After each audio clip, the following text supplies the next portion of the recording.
Bueno, ¿qué tal? Buenos días. Estamos en el Laboratorio de Experimentación Tecnológica teniendo ciertas charlas y visitas muy importantes para nosotros. Y hoy está con nosotros Roberto Busnelli, que es un arquitecto con muchísima trayectoria, un investigador y un actor muy importante para el Instituto de Arquitectura en este momento, en lo que hace a su rumbo y a su dirección y su vínculo con el exterior y con el territorio. Para nosotros es súper importante lo que nos puede aportar hoy Roberto en una charla que le ha llamado Ambiente, Proyecto y Tecnología, y que va a atravesar diferentes temas y situaciones complejas y concretas respecto a un desafío que estamos teniendo dentro del laboratorio, que es la construcción de la ampliación de la Biblioteca Popular La Cárcova dentro del proyecto del Parque Público Educativo La Carcova en San Martín. Así que bueno, bienvenido Roberto y gracias por estar con nosotros. Bueno, muchas gracias por la invitación. Es un placer poder compartir con ustedes algunas reflexiones y también algunas experiencias que estamos llevando adelante dentro del instituto. Si les parece, comparto pantalla.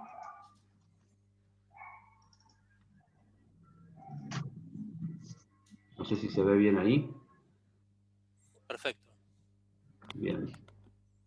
Como decía Gustavo, antes de ir como al hueso, me gustaba plantear siempre algún contexto, un marco dentro del cual estamos desarrollando estas actividades para que se entienda que finalmente este pensamiento o este pensar técnico, como lo denominaba Juan Herreros, está enmarcado siempre necesariamente en un contexto ambiental, social, cultural, económico. Entonces me parece que era importante plantear desde un inicio una mirada global, por lo menos de estos temas, que de alguna manera le den sentido a lo que después producimos dentro de la paleta tecnológica o técnica, ¿no? Del pensar del proyecto.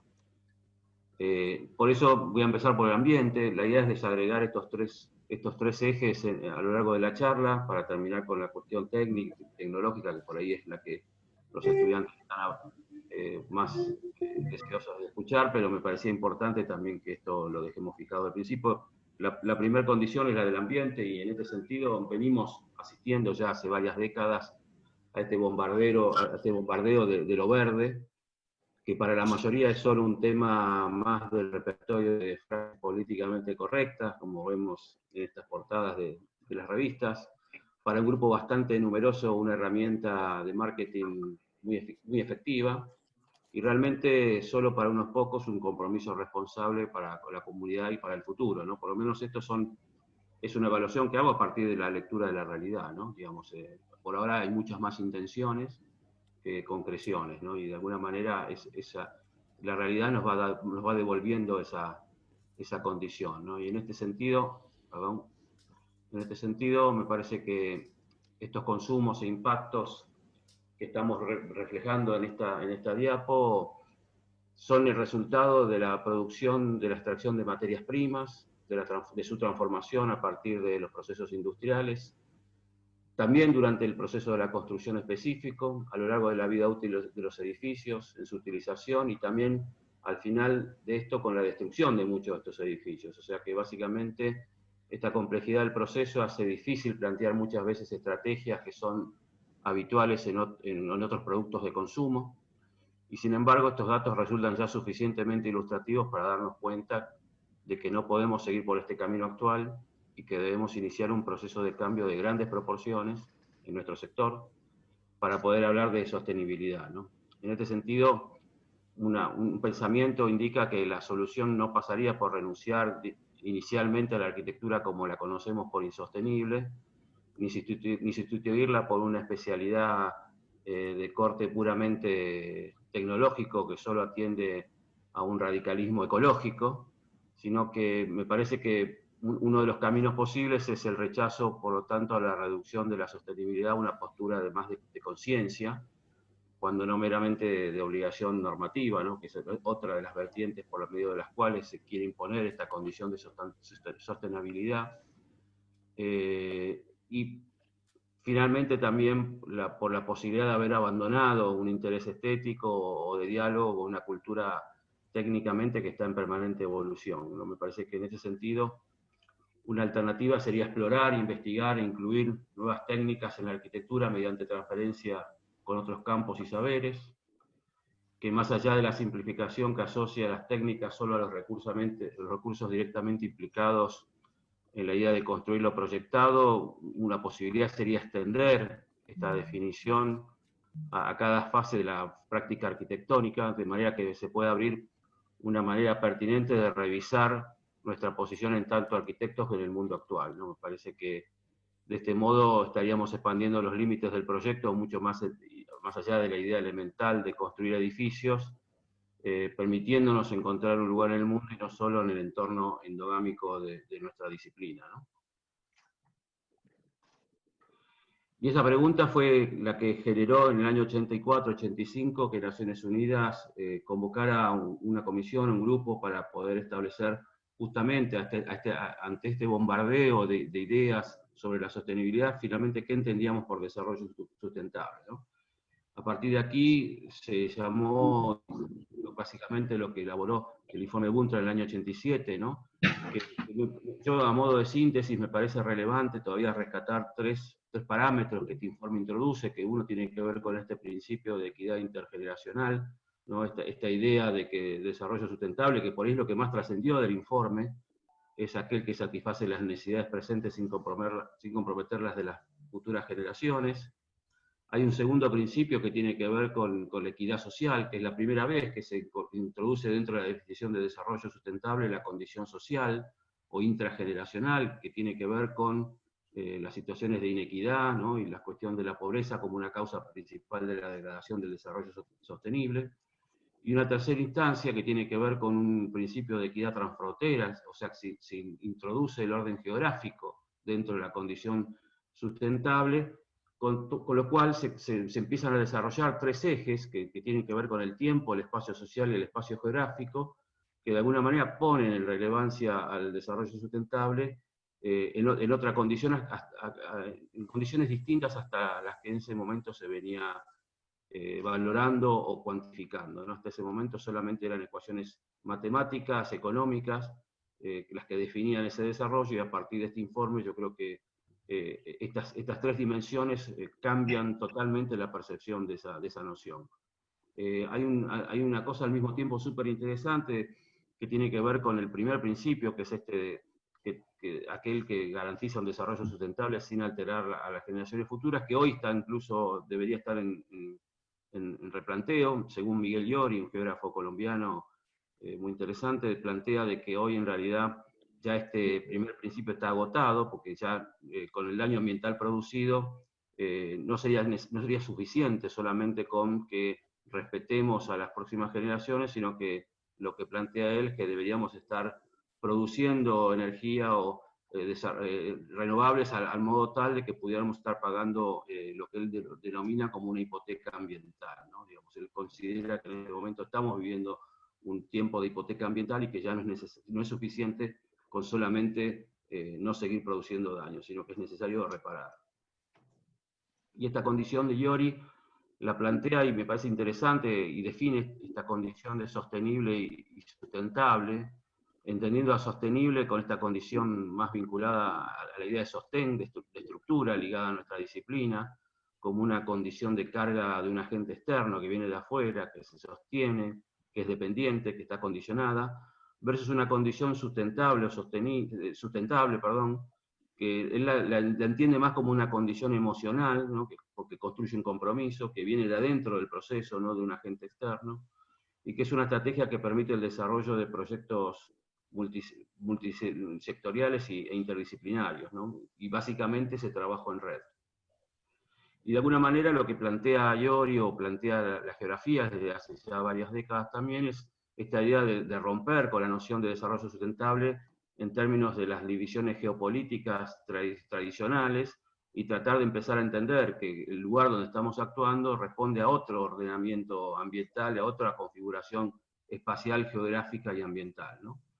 Esto, por supuesto, en Argentina también tiene su correlato y, por supuesto, en nuestra disciplina específica y un poco a los efectos de lo que los de los ejercicios que estamos haciendo en el instituto, tiene que ver con el estudio de las normas bioambientales y estas condiciones geográficas que están claramente expresadas en contra de lo que planteaban al principio estas divisiones políticas que habitualmente son las que definen un poco los intereses sobre los cuales se está trabajando en el desarrollo sostenible.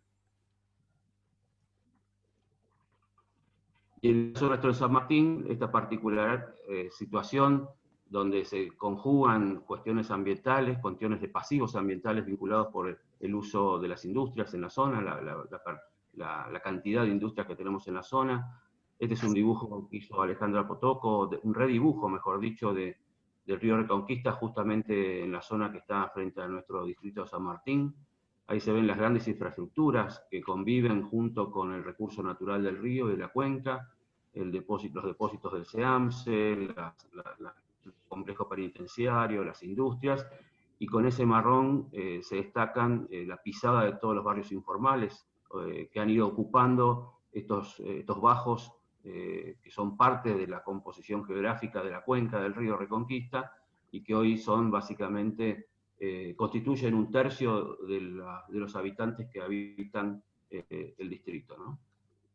Y que de alguna manera nos generan estas imágenes que de alguna manera van definiendo lo que también Miguel Llori, una teoría del lugar, ¿no? De que a pesar del que el contexto de vulnerabilidad que vemos que se desarrolla en estos bordes que planteábamos en la imagen anterior, sin embargo, se desarrolla una condición de apego vinculada a esta idea de que Llori exalta de Rodolfo Cuyo, aquel filósofo argentino, esa idea de fijar un domicilio existencial, ¿no? Esa idea de la necesidad de fijar un domicilio existencial, a pesar de las condiciones de extrema vulnerabilidad que presentan estos lugares, es la que explica de alguna manera esta condición de apego que sin embargo sienten los ciudadanos, ¿no?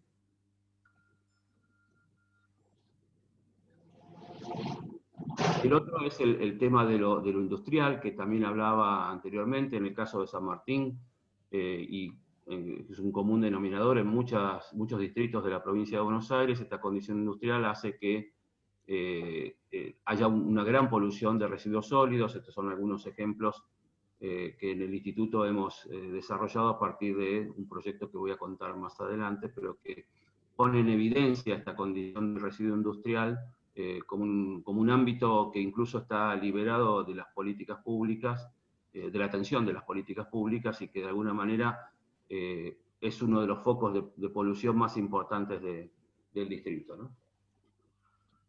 La segunda instancia donde quería reparar es en la instancia del proyecto, ¿no? Así como estaba definida la charla. Y en ese sentido, la filosofía, el arte de su tiempo y la ciencia en desarrollo han sido vitales desde siempre para la arquitectura, ¿no? Pero hay una transferencia nueva que plantea también Juan Herreros en un texto que se llama Transferencias al Present Técnico, que es del año 2006 y que tiene todavía una vigencia increíble. Hay una transferencia, plantea él, que poco tiene que ver con la transposición mimética o metafórica de las ideas filosóficas que habitualmente en la arquitectura han tenido una gran influencia y un gran impacto, ni las referencias literarias, ni las formas de la escultura o los métodos científicos, y que no solo resulta pertinente en este momento, sino necesariamente urgente, que es hacerse eco de las inquietudes colectivas que atraviesan el presente, ¿no? Digamos, todo esto que venía de la colación, de la descripción de la condición ambiental, de alguna manera hace eclosión en esta dimensión social, que es la que puede introducir un nuevo factor, que yo llamo un factor de servicio a la arquitectura, que justamente la hagan oportuna y necesaria, y reconduzcan la puesta a punto de un nuevo repertorio instrumental, ¿no?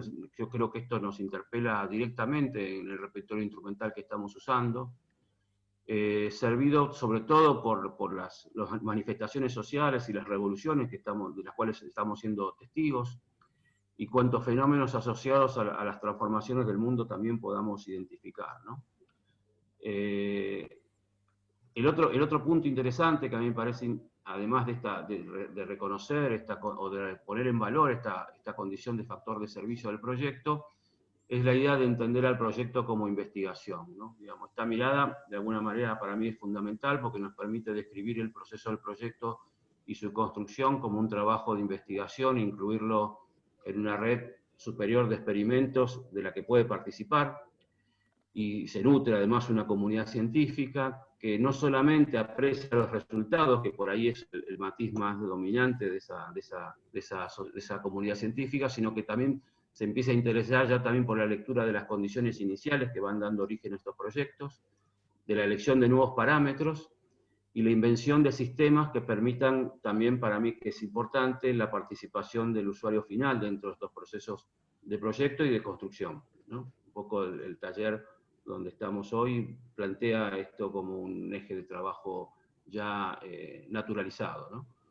De esta forma nosotros podemos dar entrada a los demás, a establecer diálogos entre ideas, incluso a introducir las normativas o pautas de consumo del mercado, que de alguna manera nos permite describir el proceso del proyecto como un trabajo de investigación y de alguna manera establecer nuevos programas de trabajo y la invención de sistemas coherentes a esa realidad desde la cual parten estos proyectos, ¿no? Esta idea de proyecto está expresada claramente por Kusch, al que nombraba antes, esta idea de un pensamiento que concibe al proyecto geoculturalmente arraigado, y ahí digamos esta condición ambiental y geográfica que ya no reconoce límites geopolíticos, pero que además le suma esta condición cultural que tiene que ver con este factor social al que hacía referencia. Hay una frase muy linda de Kusch que dice: un pensamiento que sufre la gravidez del suelo, ¿no? Tratando de dar respuestas originales, propias, partiendo de esta idea del estar aquí, que nos define como cosmovisión filosófica en la región frente al espíritu de la Europa central, donde la cosmovisión estaba definida en el centro por el hombre, ¿no? Entonces esta idea de que el territorio, esta idea de que tenemos más geografía que historia, ¿no? Que muchos autores también han relatado, entre ellos recuerdo esa frase siempre de Rafael Iglesias, ¿no? De que somos geografía, no historia, en nuestro continente. Me parece que es un elemento interesante y pertinente para, de alguna manera, poner esta idea de proyecto de investigación como un pensamiento situado. Y para eso les quería mostrar un proyecto, antes de pasar al capítulo final de la presentación, que tiene que ver con una participación que tuve el año pasado en la BIAU. La BIAU el año pasado se realizó en Asunción del Paraguay, en octubre del año pasado, y durante el año los curadores de la BIAU fueron Arturo Franco y Ana Román, arquitectos españoles de Madrid. Y bueno, ellos hicieron la convocatoria para curadores nacionales, y dentro de los curadores nacionales me invitaron a mí por representación de Argentina, pero me parece que lo más transgresor que tuvo esta Bienal y que de alguna manera sintetiza todo lo que estamos viendo hasta ahora, es esta idea de que los curadores nacionales, en este caso, no solamente cumplimos la función de preseleccionar junto a otros equipos más amplios en cada país los trabajos que participaron en la Bienal, sino que se nos dio la oportunidad de producir una intervención proyectual dentro del barrio de La Chacarita, que está en plena ciudad de Asunción, en un punto geográficamente fundamental y esencial de la ciudad, que es en el desarrollo de la ciudad contra el río, ¿no? Es un barrio informal, un asentamiento, que tiene también muchísimos años de antigüedad, varias generaciones de habitantes en este lugar, y que de alguna manera reconoce los patrones tanto de conformación de tejidos sociales, culturales y económicos, a lo que estamos habituados a reconocer en nuestra propia realidad. El lugar que a mí me tocó de trabajo es este lugar, esa mancha roja que se ve en la imagen, que es uno de los accesos, el acceso comunero, como le llaman ellos, que es uno de los accesos a imbrincado circuito de pequeñas calles y callejones que tiene la Chacarita en el sector alto. En la Chacarita justamente está desarrollada en la barranca del río, o sea que hay un sector alto y un sector bajo, que es el que tiene graves problemas de inundación. A nosotros nos tocó, con el equipo de amigos paraguayos con el que trabajé, nos tocó trabajar e intervenir en este sector, que de alguna manera era uno de los lugares más usados para el acceso público a este barrio, ¿no? Que tenía estas características, básicamente, como siempre, un espacio residual entre dos edificaciones de apenas 3 metros de ancho, con una profundidad y digamos, al ser residual justamente se explica todo, ¿no? Básicamente es lo que ha quedado y básicamente es el resultado de esa inacción, digamos, de que finalmente quedó ese vacío que por una necesidad de entrar al sistema de callejuelas ha permanecido en esa condición y no ha sido ocupado por nuevas viviendas, ¿no? En marzo pude viajar y de alguna manera conocer al equipo.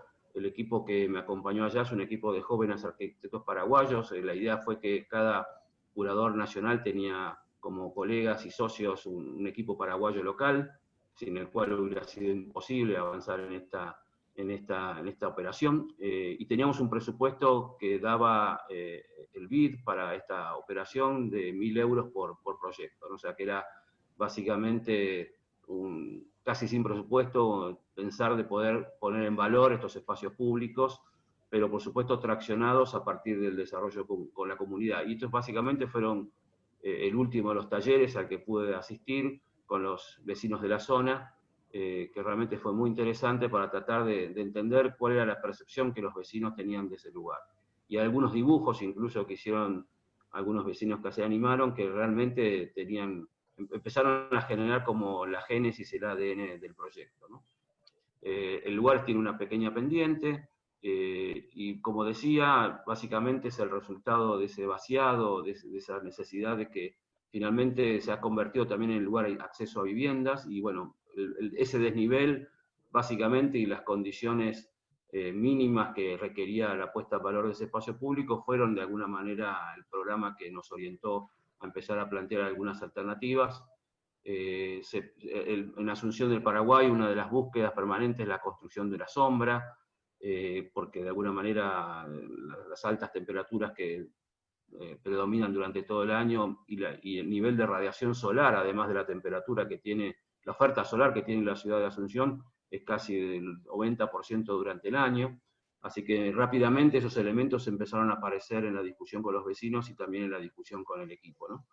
Y básicamente lo que se decidió es recurrir a los materiales y a las técnicas locales. Estos pequeños ladrillos apoyados en la gran tradición de la cerámica de mampuestos que tiene el Paraguay, y también la habilidad que tienen los vecinos y los habitantes en el trabajo con este material, y luego con el material, con el hierro que se usa habitualmente para la construcción de hormigones, este tejido que de alguna manera sistematizado se podía erigir en el lugar con una serie de follajes verdes que, digamos, era un poco la idea en términos del material vegetal, y una iluminación que le garantizara a la noche cierta visibilidad a este lugar, que era un lugar bastante complicado en términos de violencia y de usurpaciones, sobre todo en el ámbito nocturno.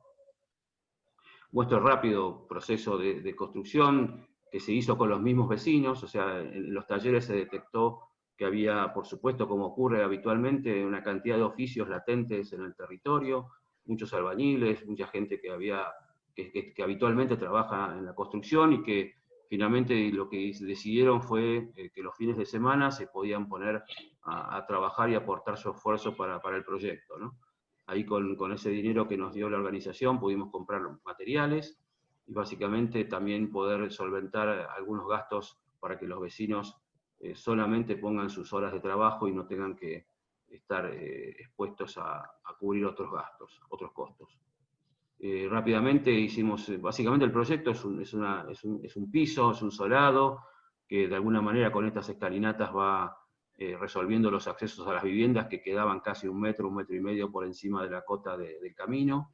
Y bueno, básicamente una colocación que se decidió en el equipo, un sistema de colocación alineado, sin traba del piso, con una carpeta de cemento tradicional, como ven ahí, con una junta, y básicamente un proyecto muy básico con básicamente los doblados de hierro que se hicieron en taller, en un taller cercano, y que después se montaron en obra con un par de herreros que también son vecinos de la zona. Y esta idea de que la cultura material del proyecto muchas veces viene definida por estos agentes externos, ¿no? Y, digamos, de alguna manera interpela el contexto material donde se inscribe el proyecto, y de alguna manera recupera esta dimensión ontológica y fenomenológica, ¿no? A la que hacía referencia Kusch con esta idea de la gravidez del suelo, ¿no? Acá podemos empezar a entender, digamos, la dimensión a lo que Kusch refería con esa frase, ¿no? Esta idea de la gravidez del suelo también nos pone en condiciones de tratar de entender cuál es la capacidad de carga de ese territorio, que también es una frase de Iori, a la cual me parece también muy interesante, que es investigar las capacidades de carga de los territorios, hasta dónde aguantan estos territorios con nuestras intervenciones, ¿no? Y esto no solamente tiene que ver con los valores técnicos específicos, sino tiene que ver con valores ambientales, sociales, culturales, ¿no? Para de esa manera garantizar un equilibrio socioambiental que defina la condición material y además define la lógica constructiva del proyecto, ¿no? Casi como naturalmente, ¿no? Digamos, si uno se apoya en esos relevamientos y en esa construcción de la teoría del lugar, los proyectos deberían surgir naturalmente desde esa condición.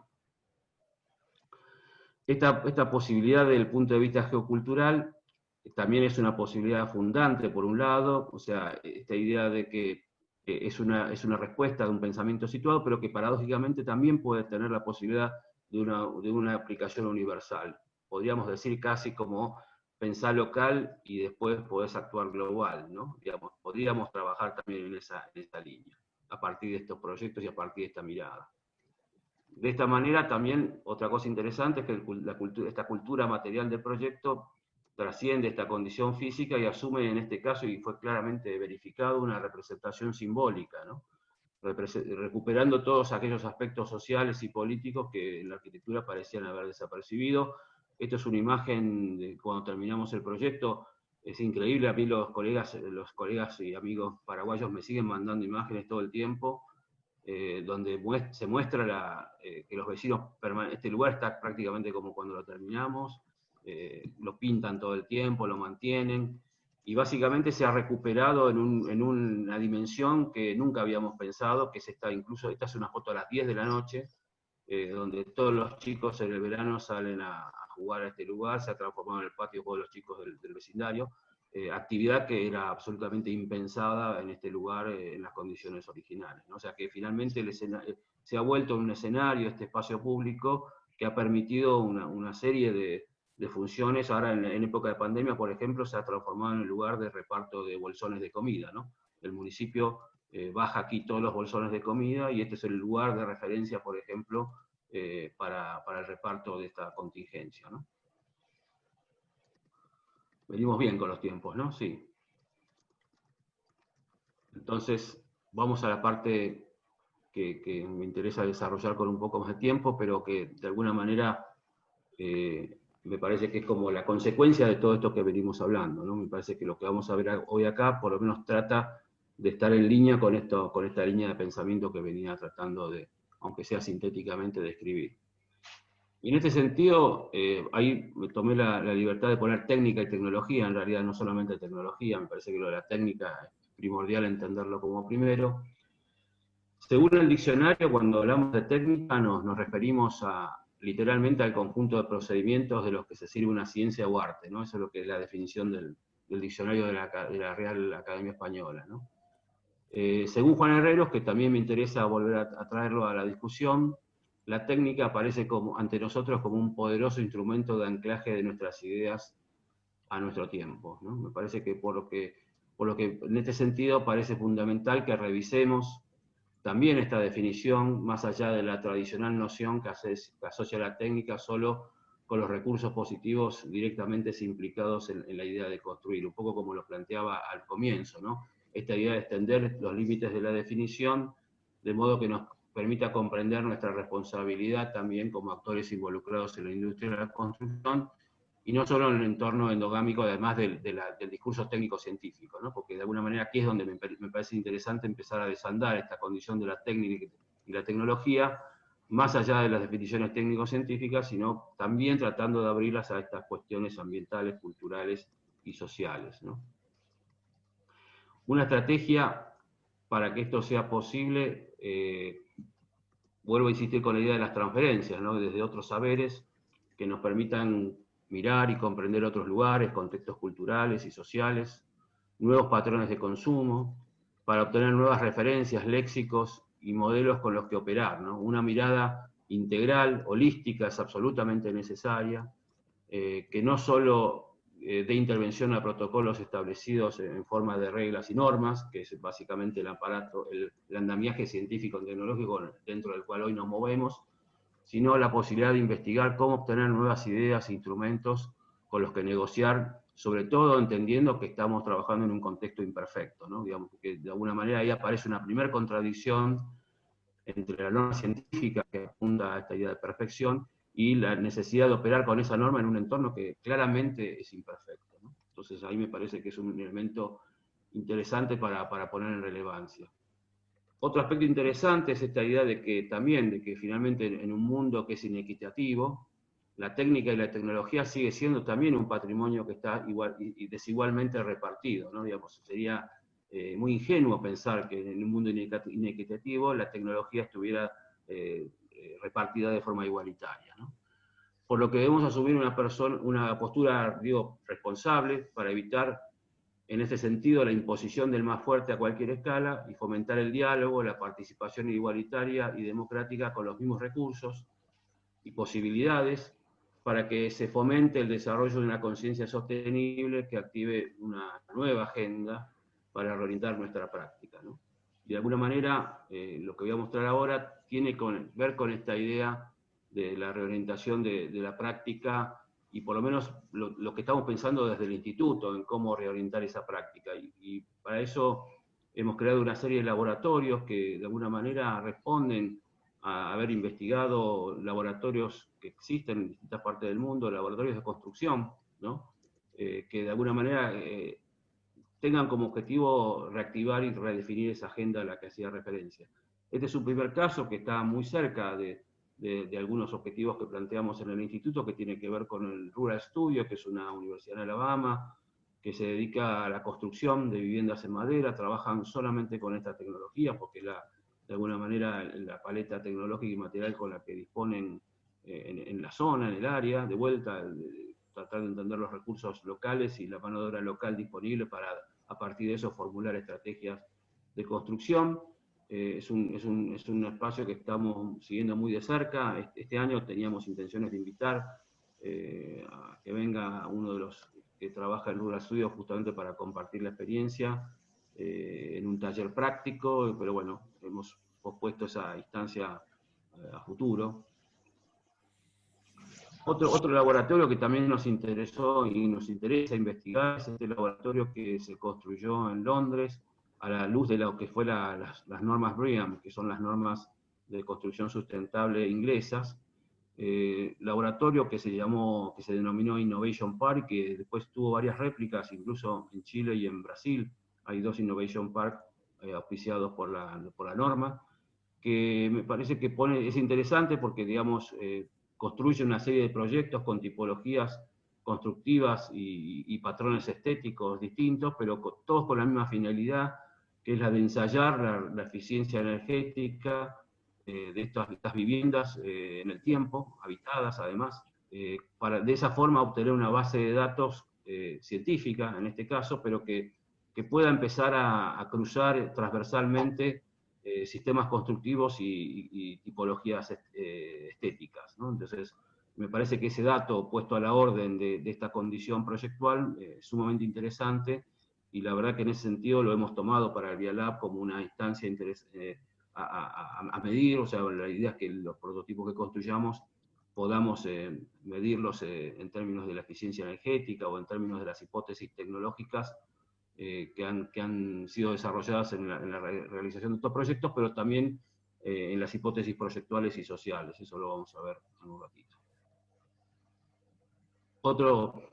En este raconto de laboratorios vamos creciendo en cuanto a la dimensión tecnológica. Este es un proyecto también interesado, que es un laboratorio de cómputo en Princeton, donde ya también trabajando con la idea de la carpintería, ya la carpintería no es la carpintería tradicional, sino que es una carpintería que se apoya en la tecnología digital, y aquí es donde, en este caso, se trata de zanjar esa contradicción aparente contradicción que apareció con el inicio del desarrollo del software digital, en esta idea de construir, proyectar digital y construir analógico. Bueno, aquí se está tratando de zanjar esa disociación con el proyectar digital y construir digital, ¿no? Digamos, son otras aspiraciones y otras normativas con las cuales se puede también empezar a desarrollar un laboratorio de estas características. Lo mismo sucede en la Universidad de Stuttgart, con este centro que es el High Tech de Stuttgart, donde también, aquí ya directamente, también la producción es siempre digital, con materiales tradicionales, como vemos arriba con la madera, o con materiales nuevos a partir de las fibras de carbono y nuevos compuestos de polímeros, que de alguna manera se sienten como mucho más naturalmente enraizados con la técnica digital, ¿no?, en su producción. Y también está este proyecto del laboratorio del Politécnico de Zúrich, también con estos robots que en muchos de los casos estas universidades alemanas, y en este caso suizas, son el resultado del desguace de las líneas de montaje de la industria automotriz, que ya queda obsoleta, y muchas veces esos robots son tomados por estas empresas, universidades, como nuevo material de desarrollo tecnológico. Y cuando nos invitaron a conocer estos laboratorios, nos hicieron presentar una charla, y yo dentro de la charla, un poco a modo de no de chicana, pero sí a modo de planteamiento, digamos, cómo puede ser visto el desarrollo tecnológico de nuestra región, les mostraba estas imágenes de la fantástica capilla de la iglesia de Cristo Obrero del año 10 del año 58, y un poco hacía el parámetro, ¿no?, entre esas situaciones. Digo, ¿dónde se pone el desarrollo tecnológico, o cuál es el desarrollo tecnológico que realmente necesitamos desde nuestra región, ¿no? Entendiendo que en nuestra región las variables culturales, sociales y económicas están mucho más implicadas en el desarrollo tecnológico, y digamos, me parecía que era como una discusión súper interesante, y yo los cargaba y les decía, parece que el robot llegó un poco tarde, porque en el año 58 ya se hacían estas experiencias a mano, por supuesto sin desconocer el valor del desarrollo que ellos hacen. Un poco era para poner como en discusión realmente esta dimensión ética del desarrollo, esta dimensión social, cultural, que el desarrollo tecnológico empieza a adquirir en algunas latitudes, y que por ahí se quiere traspolar directamente a nuestra región, y me parece que este contraste lo que quería era poner en evidencia esa reflexión y la necesidad de tratar de entender cómo esas tecnologías pueden transferirse hacia nuestra realidad, ¿no? Y entonces me parece que ya empieza a ser necesario entender finalmente estos tres aspectos, o estas tres dimensiones, en una permanente tensión. Digamos, aquí no hay una búsqueda de equilibrio, como plantean por ahí como planteaba la imagen del Renacimiento con Leonardo, sino que lo que se busca acá es tratar de entender una convivencia o convergencia, tratar de entender cuáles son las zonas de intersección de esas áreas, ¿no?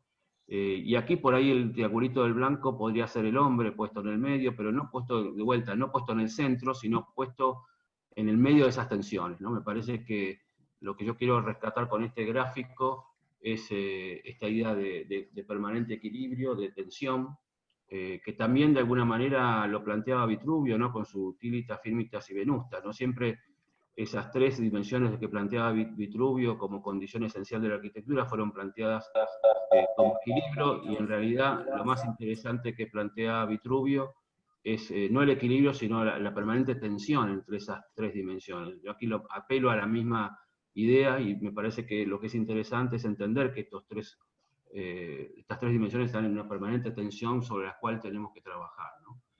Y en este sentido, me parece que, volviendo a la cuestión de la cuestión normativa y científica, para entender cómo juega la técnica y la tecnología dentro de esta tensión, podemos empezar como plantea en Lacan, a entender que las normas reflejan los valores del tiempo, por un lado, y el contexto de los cuales emergen, por otro, y como nuevas invenciones en tecnologías y técnicas de construcción, introducen las normas a lo establecido, y forman los marcos normativos dentro de los cuales nosotros trabajamos como profesionales. Pero muchas veces, como tal, un enfoque exclusivo de normas sostenibles no siempre garantiza una construcción sostenible, y hemos visto muchas veces que muchas producciones arquitectónicas que por un lado cumplen con certificaciones que aparentemente, certificaciones que buscan garantizar performance de sustentabilidad, finalmente no lo son tanto, ¿no? Entonces este enfoque exclusivo de normas no siempre garantiza esta construcción sostenible, especialmente además porque la vida útil de una norma es a la vez impredecible, ¿no? Y lleva implícita una fecha de vencimiento como tal, ¿no? Siempre las normas son reemplazadas por una nueva norma que de alguna manera cumplen esos objetivos o esas hipótesis sobre las cuales se había trabajado inicialmente, ¿no?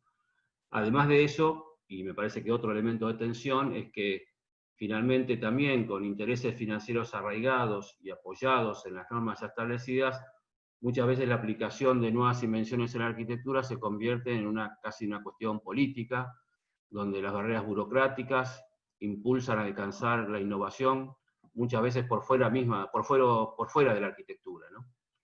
En ese sentido, una transgresión bien razonada y homologada técnicamente o verificada técnicamente puede llegar a ofrecer soluciones innovadoras e inesperadas, puede reintroducir de alguna manera el potencial perdido que anteriormente incluso había sido sofocado muchas veces por estas regulaciones de la construcción, ¿no? Digamos, ahora vamos a ver algunos ejemplos que de alguna manera ponen en jaque este estatus normativo y que de alguna manera plantean la necesidad de empezar a reintroducir dentro del espacio del discurso de la sostenibilidad esta idea que sugiere que solamente se refiere a las hojas de cálculo, a las ecuaciones y a los números, y entender que es necesario abandonar esta posición como única posición y entender que empezar a comprender una visión más holística de la vida social y ambiental de un edificio, ¿no? La sostenibilidad en ese sentido establece tareas, objetos y metas concretas, y creo que como nosotros como arquitectos la responsabilidad es apropiarnos de estos desafíos como un medio para producir espacios que contribuyan sustancialmente a la calidad de vida del edificio, ¿no? Yo creo que esta mirada claramente lo que hace, esta mirada de la condición sustentable de nuestros edificios rechaza el consumo pasivo de la arquitectura.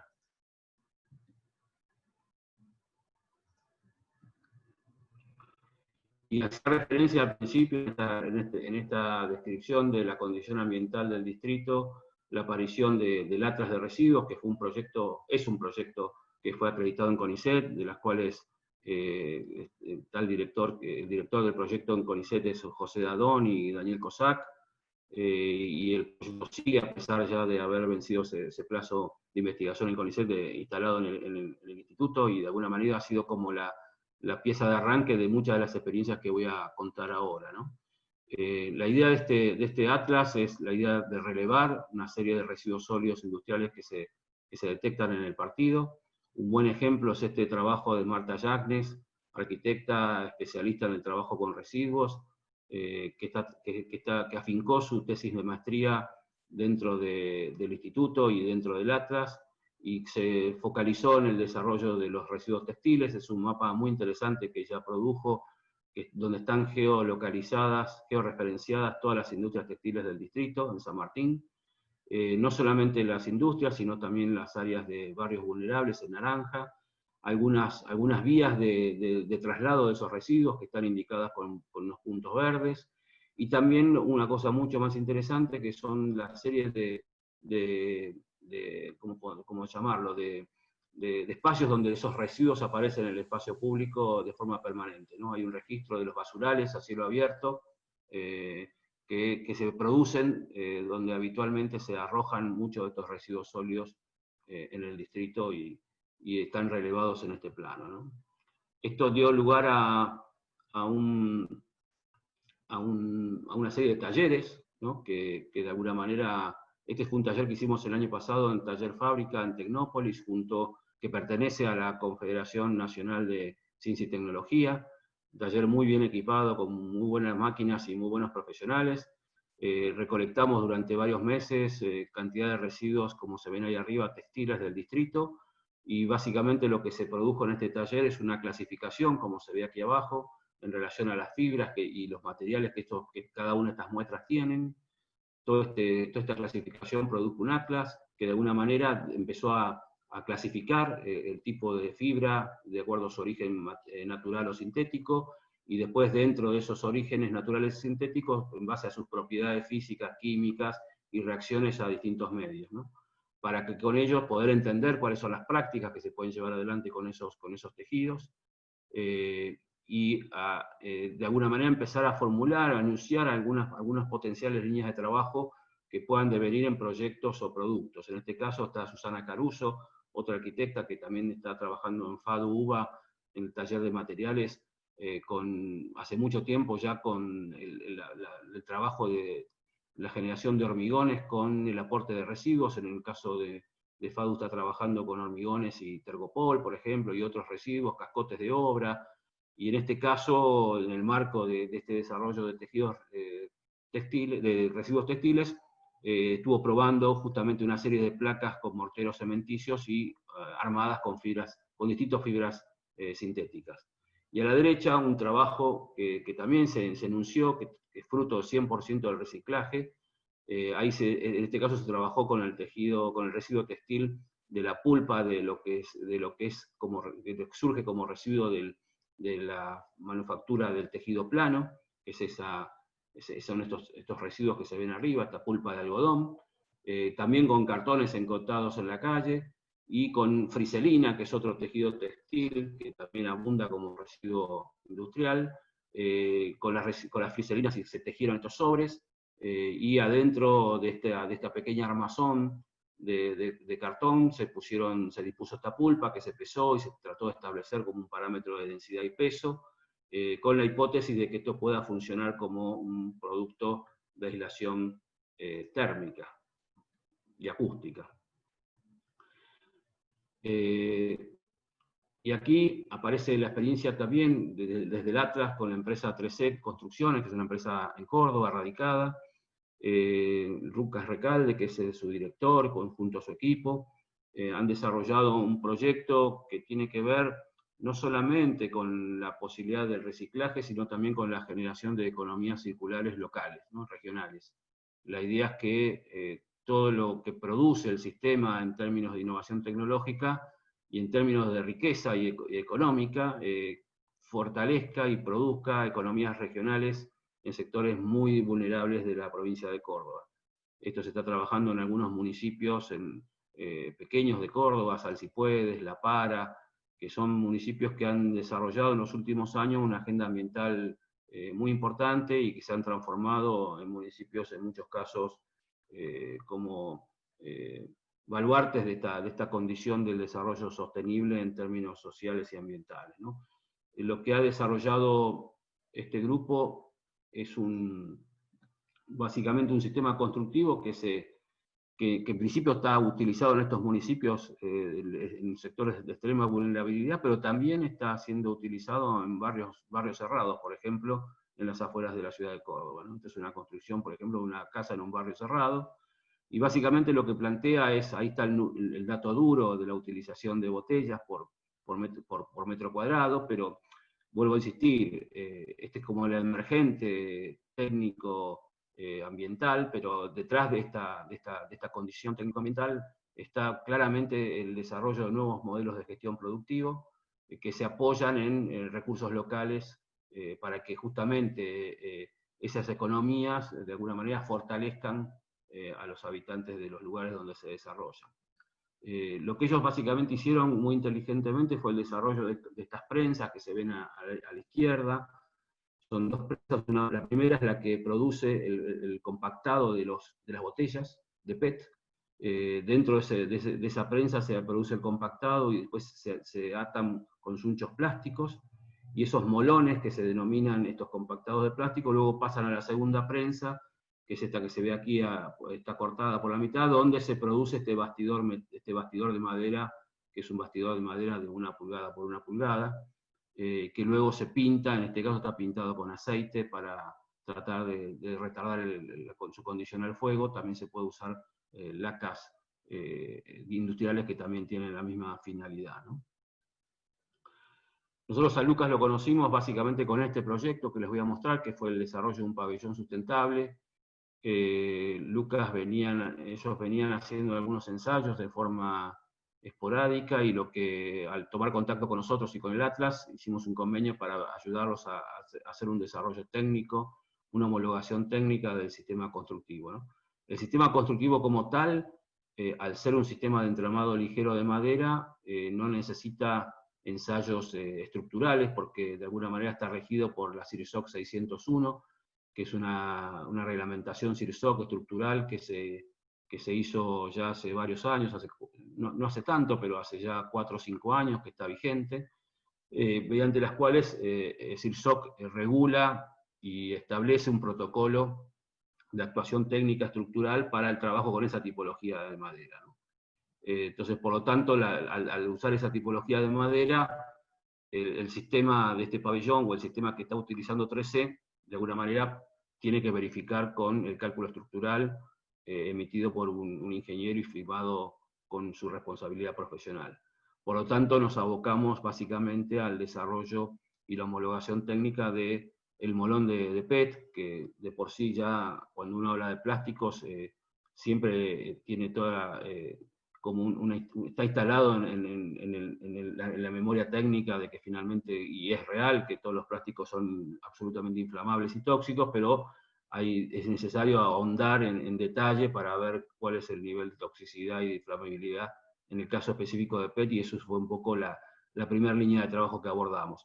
Pero para ello estuvimos trabajando con ellos. Este proyecto lo hizo la empresa constructora con algunos ajustes que nosotros le propusimos, pero básicamente es un proyecto que está realizado por ellos. Nosotros en este proceso actuamos básicamente como una especie de auditores externos, como justamente para aprovechar, para entender cuál era la filosofía del proyecto y cómo era la lógica constructiva y cómo era la sistematización en la puesta en obra, ¿no?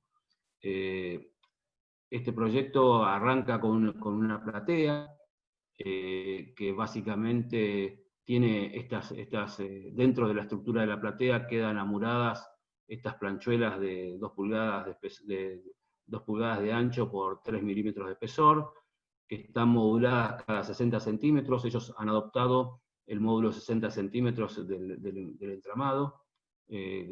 Habitualmente siempre los entramados se trabajan entre 40 y 45, ellos han extendido un poquito más el módulo para que sea más fácil justamente y se adecue mejor a la medida de las botellas y a los niveles de compactación que esa máquina, que esa prensa manual puede producir. Y como ven, ahí empiezan a llegar ya los molones con sus bastidores de madera, a los que después se pintan con estas lacas que retardan el fuego, son retardadores de fuego. Y básicamente lo que es interesante es que el diseño que han hecho ellos del bastidor es que el bastidor termina abrazando la estructura de entramado. Se trabaja con una estructura de entramado de 2x5, que al quedar abrazada por estos bastidores de 1 pulgada, termina conformando un muro de 20 centímetros de espesor, ¿no? Con una capacidad de aislación de 18 centímetros. Se inicia con la colocación de la columna de esquina, y lo que se va haciendo es ir colocando cada uno de los parantes del sistema de entramados a medida que se van alojando los molones. Sobre todo los de abajo, para poder nivelar el sistema y que quede perfectamente nivelado. Después los molones superiores se van descolgando desde la parte superior, ¿no? Porque como ven, el sistema de bastidor abraza y oculta el entramado, que finalmente sirve de guía para la construcción, ¿no? Cumple con esa lógica. Estas son imágenes de cómo fue avanzando la construcción de ese pabellón, que finalmente hay que estar permanentemente verificando nivelaciones tanto en alto como en lateral, digamos, para que esto no se... Como es un sistema que se va evolucionando a medida que va avanzando, es necesario ir verificando esta condición de los niveles, pero también es justo decir que a medida que uno va poniendo cada vez mayor cantidad de estos molones, el sistema se vuelve muchísimo más rígido, ¿no? Y finalmente, prácticamente, después al final, los niveles están garantizados casi por la misma estabilidad del sistema. Partes del proceso.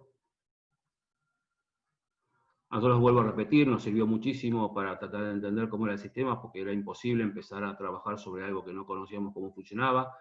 estructuralmente se vio necesario reforzar con algunas cruces algunos efectos de estructurales de corte. Y en este caso ellos tienen una lógica que es la de la construcción húmeda, entonces lo que hacen es aplicar una tela de fibra de vidrio que sirve como mordiente, que queda atornillada o engrampada, en este caso a la madera, y sobre la cual se aplica un revoque, un mortero cementicio y de cal, ¿no?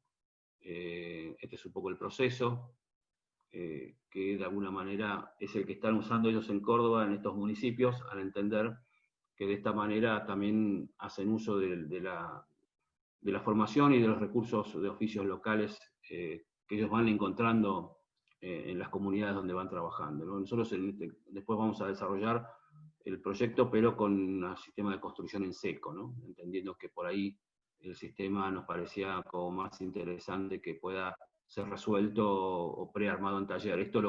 Esto todo abona en la condición del sistema como un sistema que se produce in situ, siguiendo lógicas tradicionales de construcción, ¿no? No estoy haciendo un juicio peyorativo, sino que básicamente tratando de entender cuál es la lógica que el sistema tiene. En el caso de la cara interior sí se cerró con Durlock, con placa de yeso, para hacerlo más rápido y para reducir los tiempos. Esto se construyó en una semana y media, casi, 10 días. Tiene algunas cuestiones que estamos trabajando, que ahora tenemos el desarrollo de un manual de prácticas constructivas para este sistema, donde hemos corregido una serie de cuestiones, como ejemplo la limpieza de las botellas. En las botellas hay que sacarle las etiquetas y las tapitas, porque esos son polímeros que tienen otras condiciones distintas al PET, entonces hay que garantizar el PET. Hemos establecido un patrón de peso-densidad para que cada molón deba cumplir para poder garantizar la trazabilidad del sistema, ¿no? Porque de alguna manera el problema que tienen estos sistemas es que al ser de esta manera necesitan alguna rigurosidad en cuanto a composiciones de peso, densidad, para que justamente puedan ser los resultados que uno mide después puedan ser transferidos a su aplicación y utilización por distintas comunidades en distintas partes del país, ¿no? El primero de los ensayos que hicimos fue un ensayo que es un ensayo de una norma DIN, que lo que establece es la propagación de llama y la temperatura del humo. Finalmente obtuvimos la mejor clasificación de esa norma. Ahí están las probetas, fue muy difícil armar las probetas, porque como ven son probetas que tienen una medida muy pequeña y muchas veces las botellas, tuvo que cortar las botellas y enfardarlas, como ven ahí. O sea que también es otro aspecto de contradicción que surge en esta condición que yo hablaba entre la normativa científico-técnica con la posibilidad de desarrollo de nuevos materiales. Muchos de estos ensayos no se adecúan fácilmente a que estos nuevos materiales puedan ser ensayados, o sea que incluso en estos casos sería necesario replantear modelos de probetas para que materiales que no tengan la facilidad de adaptarse a estas formas puedan ser ensayados, ¿no? Ese es un aspecto que surgió con este tema y que está haciendo en muchos casos alguna limitación para el ensayo de materiales no tradicionales. El segundo ensayo que hicimos fue el de transmitancia térmica. Aquí está la probeta, es una probeta de unos 2 metros por 2 metros, más o menos, ¿sí? 2 metros por 2 metros.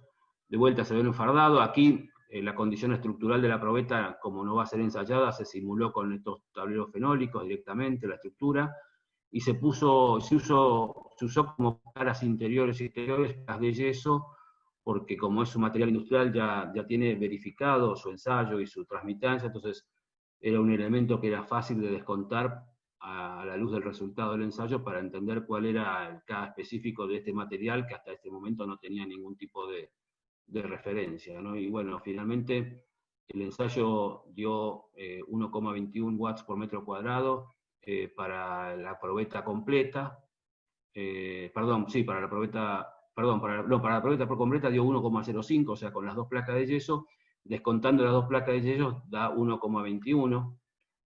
Para que se den una idea, el código de la provincia de construcción sustentable de la provincia de Buenos Aires establece para la categoría que es B, que es la que habitualmente se usa para vivienda, 0,95, o sea que nosotros con las dos placas estamos en 1,05, pero si entendemos que la cara exterior no debería ser resuelta con la placa de yeso tradicional, sino con alguna placa cementicia o alguna placa con cámara, estamos con la posibilidad de estar cumpliendo con ese valor de referencia de una forma muy simple, con un muro simple, ¿no? Que eso es una cosa poco habitual. Para que tengan una idea, todas las paredes de ladrillo que conocemos hueco portantes, tradicionales, no los que están siendo ahora desarrollados por las empresas, ninguno cumple con un monomuro, con un muro de una capa, con esa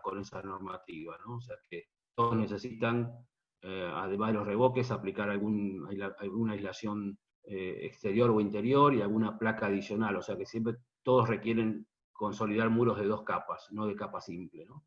Ahora, hace unos años ya están estas mismas empresas sacando una serie de ladrillos huecos cerámicos que tienen, primero, mucho más ancho, más densidad de pared en la celda, y además tienen un diseño de celda asimétrico, o sea, no es la celda que tradicionalmente conocemos nosotros de los huecos, que están todos alineados, sino que están todos puestos a bolillo, ¿no? Están puestos cruzados, para que justamente se dificulte el puente térmico, ¿no? La transferencia térmica.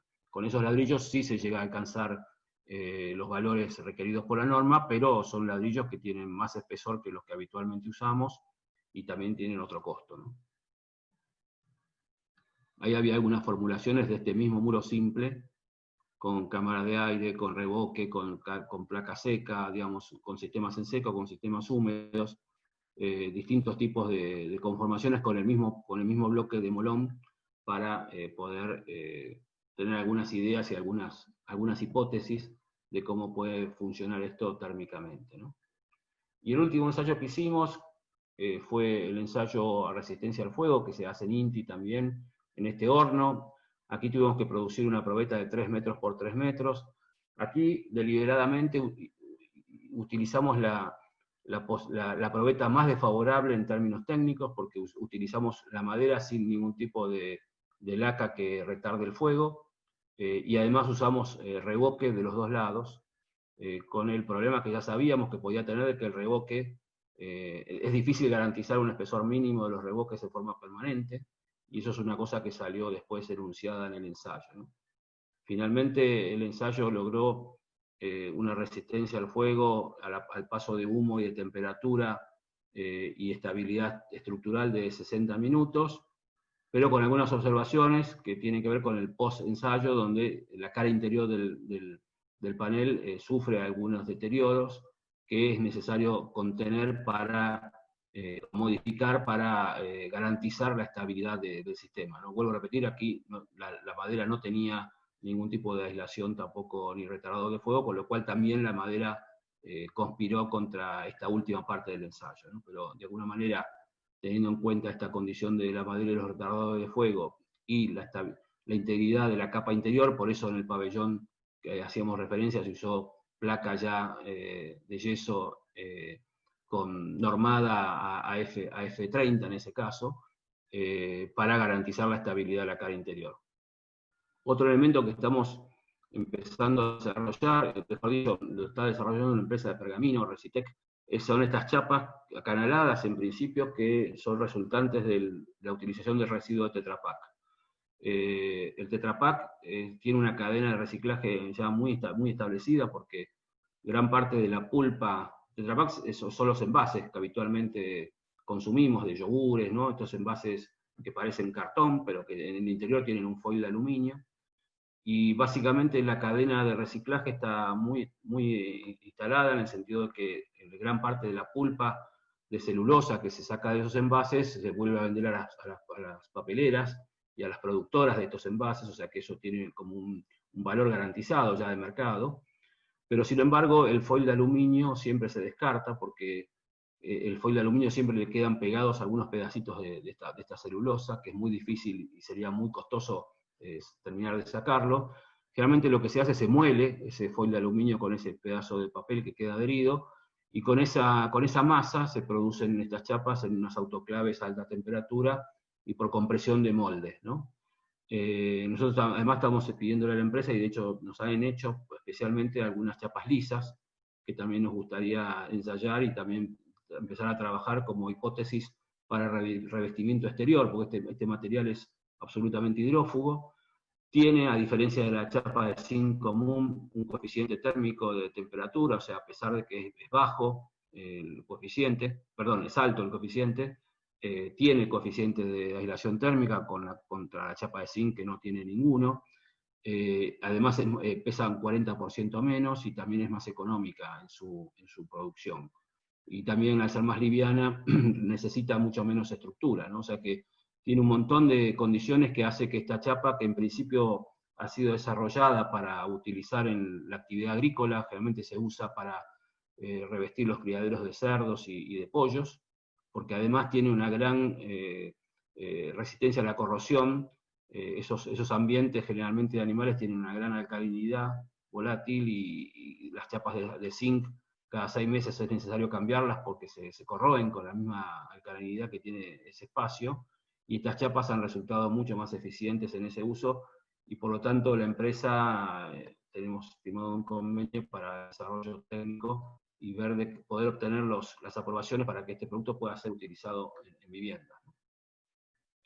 Y aquí se abre un desarrollo de potenciales componentes que tienen que ver con una tendencia, ¿no? que es una tendencia a nivel mundial, que es el desarrollo de nuevos productos de origen biológico, ¿no? Lo que se llaman las bioaislaciones, ¿no? En esa línea tenemos 2 convenios firmados, un convenio con el laboratorio CRILAR de CONICET de La Rioja, que necesitamos ahora con toda esta situación reactivar, pero que es un incipiente desarrollo basado en la experiencia que tiene el laboratorio en La Rioja con el trabajo con distintas cepas de hongos, y cómo estos hongos trabajan con distintos residuos agrícolas y producen este material, esta masa, con mucho aire, y que en principio a nosotros nos parece un potencial desarrollo también para alguna placa de aislación térmica. Todavía es muy incipiente, hay mucho trabajo por delante, pero nos parece un desafío absolutamente interesante que tiene referentes a nivel mundial. No estamos inventando nosotros la aplicación en esos términos, pero sí orientando la aplicación hacia la construcción, que eso sí podría ser bastante innovador. Y al lado hay un panel también aislante, que es una patente de la Comunidad Europea, que es con el residuo de trigo, que también tenemos un convenio con un arquitecto, Damián Cabane, que es el que tiene la patente en Argentina y con el cual estamos trabajando también para un desarrollo de producción local de este producto.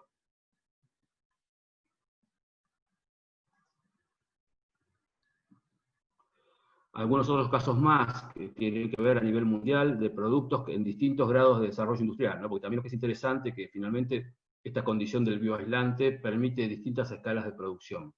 Una producción que puede ser local y artesanal, y algunas producciones que han tomado ya tono industrial. En este caso, este es un proyecto desarrollado por la Universidad de Kingston en Londres, por el área de diseño industrial, que juntamente con un par de empresas desarrolladoras de corchos portuguesas, trabajaron sobre el residuo que esa industria deja, ¿no? Todo el residuo del corcho, del alcornoque, está prensado también en un autoclave a alta temperatura, y con un ligante, y produce estos paneles, que son aislación acústica y térmica, que generalmente se pueden usar dentro de sistemas constructivos en seco, pero también hay una modalidad en Europa muy usada, que es para la refuncionalización y puesta en valor de edificios existentes, y al no tener posibilidad de perder espesores interiores, muchas veces estas placas se aplican desde el exterior, y luego de estas placas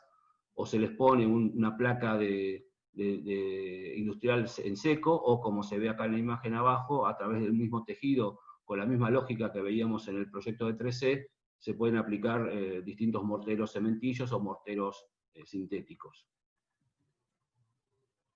Otro proyecto interesante de bioaislantes es este con mantas de cáñamo. Hay 2 proyectos, uno donde se hacen estas mantas de cáñamo, que son estos paneles que vienen en rollo, o ladrillos de cáñamo, que estos sí tienen incorporados algún componente de cemento, ¿no? Hay varios desarrollos a nivel mundial de mampuestos que combinan el cemento, tratando de reducir el cemento y los agregados gruesos, reemplazando estos agregados gruesos por otros materiales, en este caso el molienda de cáñamo, ¿no? También hay este proyecto que es muy interesante de mantra y fieltro de lana de oveja.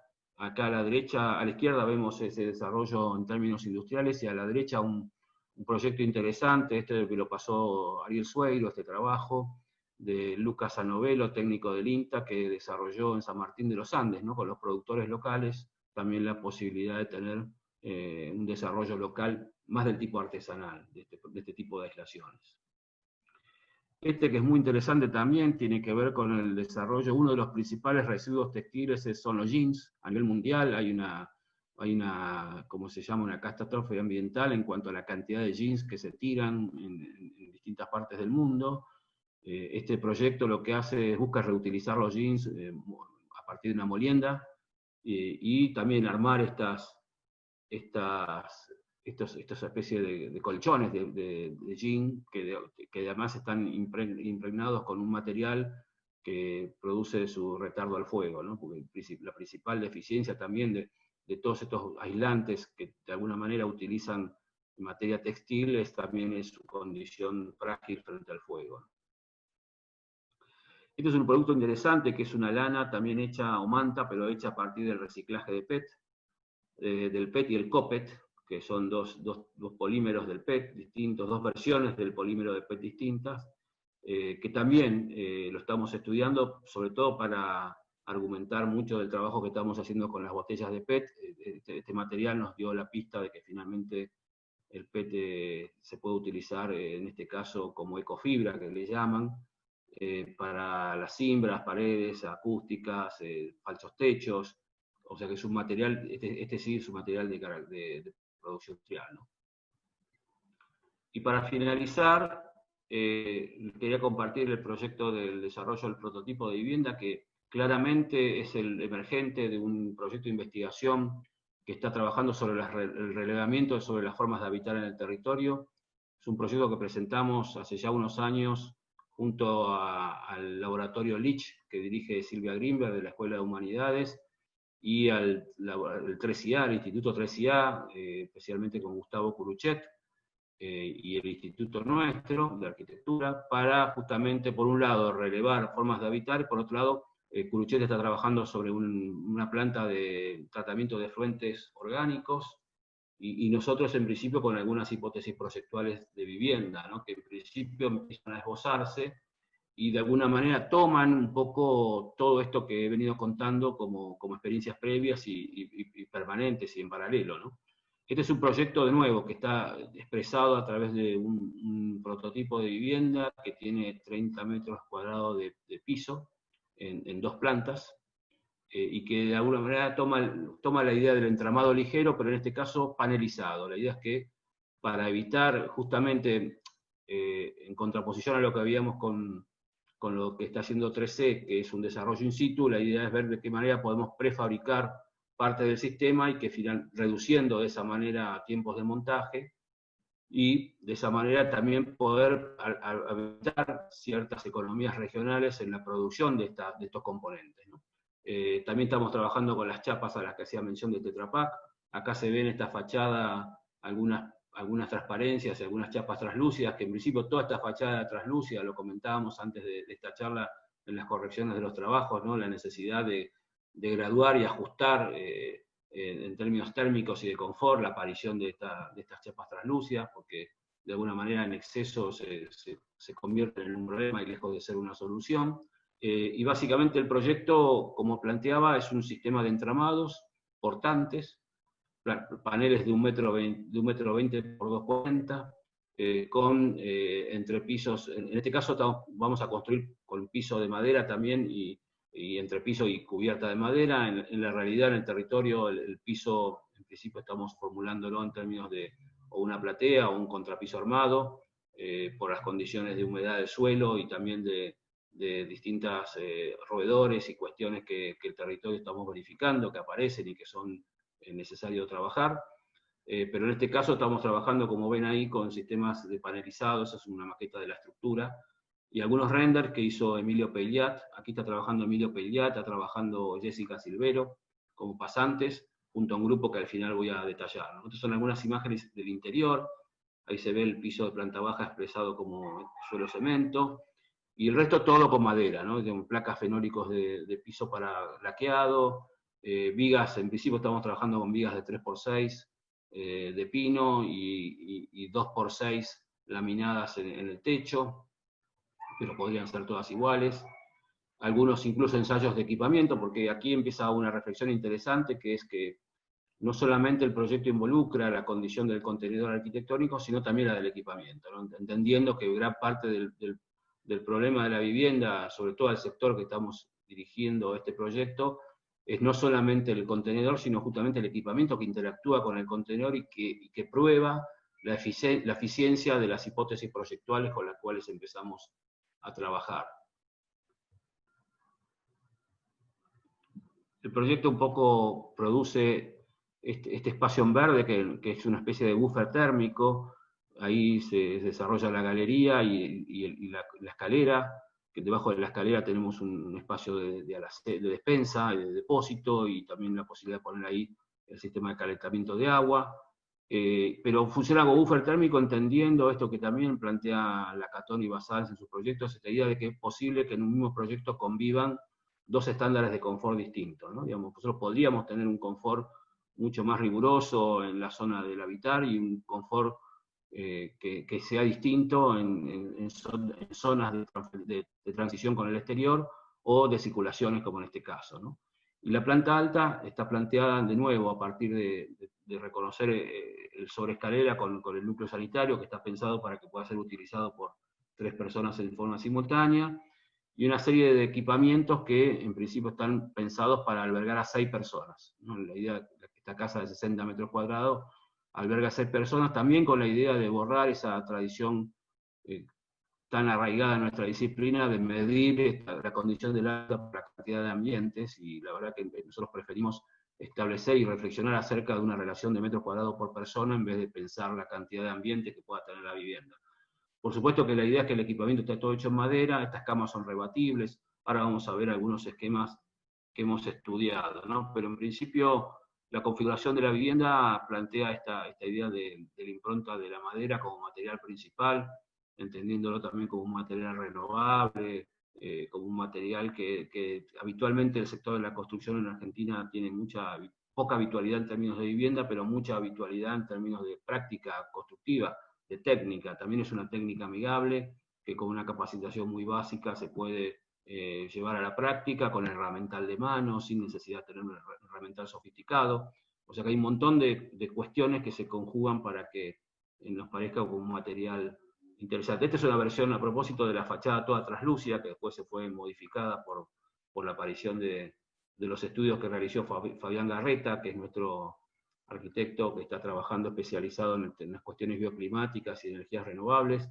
La idea es que esto va a tener calentamiento de agua por energía solar y va a tener un sistema de trabajo con los efluentes orgánicos dividido en 3 escalas: aguas grises, aguas amarillas y aguas negras, que es una tendencia también muy actual en cuanto al manejo de este tipo de residuos con plantas que estén separadas para poder atender más específicamente a las condiciones que cada de estos residuos tienen, en contra de una posición original que tuvo esta mirada, que era de tratar todos los residuos en forma conjunta, ¿no?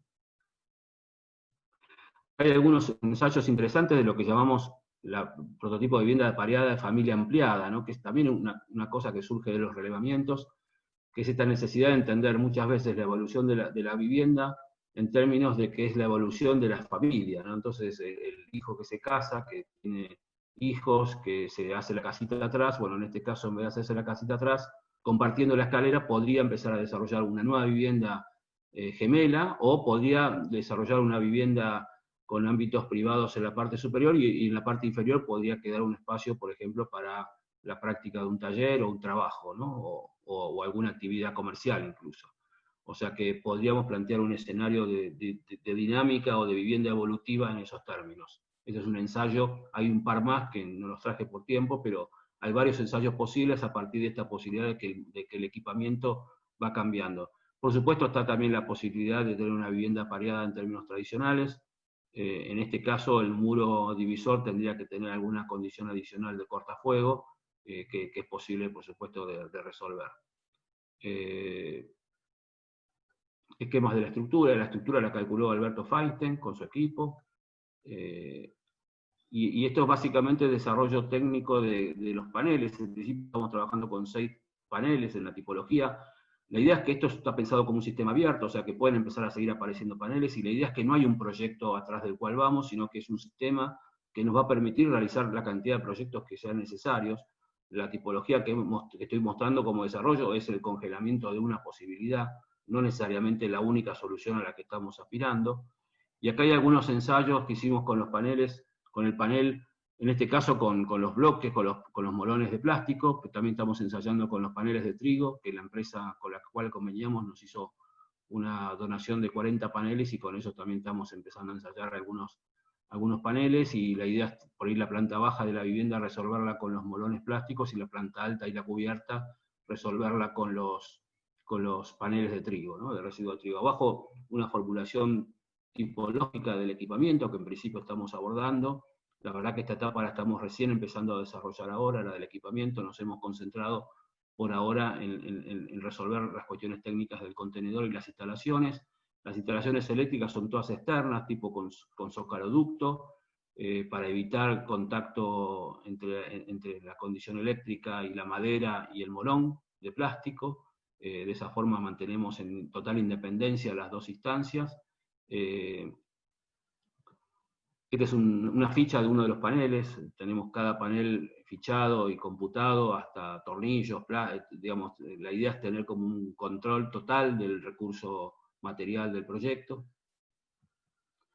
Y estos son algunos pasos que estamos teniendo ya en los últimos meses. La verdad que en marzo hubiéramos empezado a construirlo, pero bueno, todos sabemos por qué no pudimos. Pero bueno, estas son fotos ya del taller de nuestro socio principal, que es Maderas Alberdi, Ricardo Sueiro, que es el constructor de madera que nos está apoyando y esté muy involucrado en el desarrollo de este prototipo. Estas son las maderas que le llegaron ya de Misiones a su taller. Y a la derecha vemos ya una de las carpinterías que vamos a usar dentro del proyecto. Estamos usando todo carpintería de madera. Y en agosto hicimos, como pudimos, estas vigas de encadenado que ya están listas en el lugar cerca del aulario para empezar a recibir el montaje del equipo, ¿no? Para finalizar, este es el equipo completo que está involucrado en este trabajo. Frances, que a pesar de estar en España, sigue vinculado con nosotros en el trabajo, sobre todo de la versión de vivienda colectiva, que también estamos ensayando con estructura metálica buronada y con paneles en seco. Alberto Feinstein, Fabián Garreta, Pablo Echeverrito, en instalaciones sanitarias y gas. Abraham Becerra con el aporte infaltable y necesario del trabajo sobre los materiales, sobre la ingeniería de los materiales. Atilio Rica en electricidad, y Armando Chamorro y Francisco Moore en lo que es climatización y calidad de aire, que también es un desarrollo, ¿no? El tema de calefacción es un tema de una carga de uso energético enorme en las viviendas, y que es necesario abordarlo también. Como dije, Jessica y Emilio están como pasantes trabajando con nosotros, y este proyecto además trabaja en una articulación horizontal con otras áreas del instituto de la USAM, que están ahí nombradas, ¿no? La Escuela de Economía y Negocios, la Escuela de Ciencia y Tecnología, el Instituto 3IA, el Sábato, de donde viene Abraham, el INCALIN, que está en INTI, la FUNITEC, que nos da mucho apoyo, la Fundación de Desarrollo Tecnológico, con la cual estamos trabajando codo a codo en el desarrollo futuro de modelo de gestión dentro de la universidad de este tipo de proyectos, el IDAES y la Escuela de Humanidades, ¿no? Y también tenemos una articulación internacional con la Cátedra Walter Gropius, de la DAD, dirigida por Marcus Vogel, y con el Instituto de Economías Regionales del KIT, que es de la Universidad Karlsruhe en Alemania, que nos están ayudando. Ellos son especialistas en el desarrollo de economías circulares y este tipo de desarrollos locales, más de la gestión y la producción, así que tienen mucha experiencia en esos protocolos y nos están empezando a ayudar a partir de ahora de este mes, justamente. Tenía que haber venido un investigador alemán en marzo de este año, pero también fue postergado, pero bueno, estamos trabajando a distancia con lo que se pueda avanzar para el desarrollo de esas gestiones. Y abajo un poco son las empresas con las cuales ya tenemos convenios firmados y con las que estamos haciendo este desarrollo, ¿no? Para terminar, lo que es interesante finalmente es que este repertorio de nuevos materiales y técnicas de construcción sostenible interpelan, como decía antes, el corazón mismo de los reglamentos técnicos y proponen nuevas lógicas de análisis a los marcos normativos que nos regulan, ¿no? Digamos, no solamente ponen en crisis el desarrollo tecnológico, sino que ponen en crisis el desarrollo de los marcos normativos que los regulan. De esa manera podemos establecer nuevos criterios y sopesar los nuevos estándares, ¿no? Digamos, donde la exigencia de objetivos de estos protocolos no solo se establezcan a partir del estricto cumplimiento de su dimensión técnica y científica, sino a la luz de un costo ambiental que como tal impactará de manera decisiva a la hora de evaluar su performance y eficiencia, ¿no? O sea que el desafío entonces sería instalar casi una dimensión ética, ¿no?, del desarrollo tecnológico que a escala global nos permita comprender y cuestionar la lógica de las reglas por las cuales las sociedades construyen. Muchas gracias.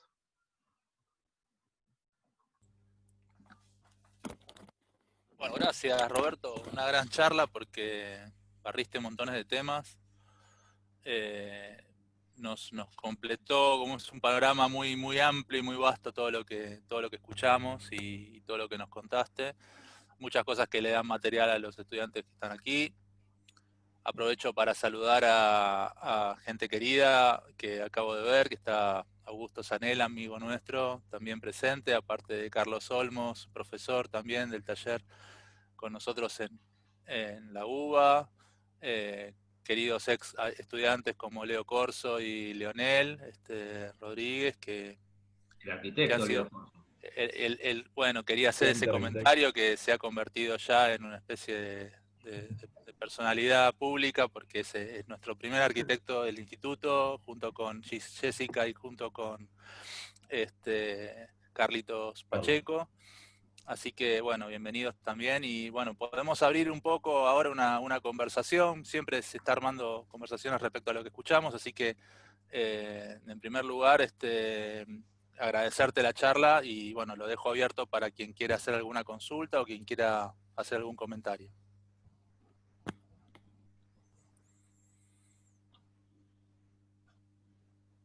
Sí, Roberto, te quería hacer dos consultas. Sí. Primero, ahora se está viendo mucho tal vez lo que es el ladrillo ecológico, pero como mencionaste, hay distintos plásticos, los que harían de relleno el ladrillo, que tal vez no cumplirían con las exigencias de esto de las botellas solas, sin tapa, sin etiqueta. Bueno, tal vez como si en algún momento estuvo en consideración el uso o no, porque lo veo más que nada como en construcciones, tal vez más con barro o con tierra. Y después, por otro lado, respecto a la gestión, en qué momento de la cadena se consiguen las botellas, o sea, qué relación hay con las plantas recicladoras o con el municipio, no sé ahí en qué momento se obtienen. Interesante, las dos cosas. La primera es la más difícil en el sentido que hay gran prejuicio con respecto al uso de los plásticos. Por supuesto que incluso hay cuando hicimos el Atlas de Residuos, trabajó al principio con nosotros Elida Hermida, que es una investigadora muy reconocida del instituto, de la universidad, que además tiene una mirada sobre esta cuestión de la innovación y de la cuestión ambiental muy aguda, y nos decía que en realidad el Atlas debería tener como también, en términos de condición ética, qué aceptar y qué no aceptar, digamos, no todo es reciclable, porque uno podría pensar también que de esa manera está fomentando el uso, ¿no? Digamos, uno podría ponerse de acuerdo rápidamente que lo ideal sería no usar más botellas de PET, volver a usar botellas de vidrio, y de esa forma ir en contra del plástico, que es un poco también una tendencia que hoy vemos, ¿no? Que hay muchos grupos y muchas políticas que están orientadas a la reducción del consumo de plástico. Lo cual es totalmente cierto. Ahora, en el mientras tanto, en Argentina se consumen 11 millones de botellas de PET por mes. de las cuales se recicla solamente el 15%. Entonces, ¿qué hacemos con el desastre ambiental que producen el otro 85%? ¿No? Entonces, yo creo que dentro de esa lectura y de esa contingencia, a nosotros nos parece interesante por el momento hacer utilización de ese residuo, ¿no? Pero con la convicción de que en realidad sería ideal no utilizar ese tipo de producto, ¿no? Por el daño ambiental que produce. Habiendo hecho esta aclaración, después la otra gran cuestión que hay con los plásticos es la condición de toxicidad que pueda generar la combustión, ¿no? En ese sentido, por supuesto, por ejemplo, el PVC está totalmente prohibido, ¿no? Porque el PVC ya está demostrado que es cancerígeno, la combustión del humo que tira el PVC. Entonces, hay una serie de plásticos que están restringidos. Los mismos que critican la utilización del plástico dentro de la construcción se chocan contra la contradicción de que finalmente el plástico que más se usa en distintos proyectos es el PET. El bloque que vos hacías referencia, de los cuales hay un desarrollo muy avanzado en Córdoba, que son esos mampuestos con ladrillo, hechos con PVC, usa cemento también, ¿no? Digamos, no es solamente PVC, pero es molienda de PVC, perdón, PVC no, de PET, molienda de PET con cemento, ¿no? Yo he visto poco desarrollo del proyecto, sé que tiene cumplidas algunas cuestiones técnicas ya avanzadas, otras que creo que le faltan. En algún momento también nos contactaron a nosotros para que podamos ayudarlos con la obtención del CAT, que es el CAT es el certificado de aptitud técnica que emite lo que era la Secretaría de Vivienda y ahora el Ministerio de Desarrollo Territorial y Hábitat, para homologar técnicamente que un producto pueda ser utilizado en vivienda y sobre todo en viviendas que están financiadas por programas públicos, ¿no? Yo sé que ellos están con esa intención. Ahí hay que evaluar qué cantidad de cemento finalmente termina siendo parte del proyecto, ¿no? Digamos, porque digamos, de alguna manera si nos ponemos en finos, el cemento también es un material que produce un daño ambiental terrible. Tiene un costo, una trazabilidad enorme porque viene de los lugares de producción que son generalmente muy lejanos a los lugares de uso.